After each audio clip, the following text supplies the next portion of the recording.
कहना चाहिए आप सभी लोग, और मेरी तरफ से, मेरे परिवार की तरफ से सभी लोगों को गुड आफ्टरनून। और मैं बनाने जा रही हूँ एक न्यू रेसिपी लेकर आई हूँ आपके लिए। ये मैं बनाने जा रही हूँ गोभी आलू की सब्जी, जो ढाबे स्टाइल में बनाऊंगी। एकदम जबरदस्त, बहुत अच्छी है रेसिपी, बनकर तैयार होने वाली है। इस रेसिपी को आप पराठों के साथ, पूरी के साथ खा सकते हैं। और हम किस तरीके से बनाएंगे आपको स्टेप बाय स्टेप दिखाएंगे। ये बहुत ही टेस्टी, एकदम होटल स्टाइल, ढाबे स्टाइल की बनकर तैयार होगी। तो चलो चलते हैं अपनी रेसिपी की तरफ।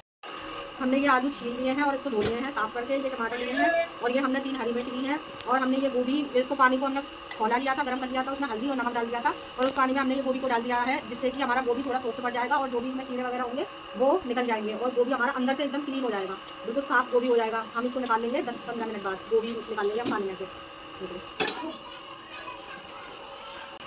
ये जीरा लिया है थोड़ा सा, और ये लौंग है, ये बड़ी इलायची है, एक ये टुकड़ा है इसका, और ये 8-10 हमारी है काली मिर्च है, और एक ये लाल मिर्च है साबुत, ये पत्ते हैं। और ये गोभी जो हमने उसको पानी में डाला था वो हमने निकाल लिया है। ये देखिए इसका कलर भी चल रहा है, कितना अच्छा लग रहा है। इसको हमें फ्राई करना है। और ये लहसुन अदरक का पेस्ट है जो उसमें से हमें सिर्फ 1 चम्मच डालना है।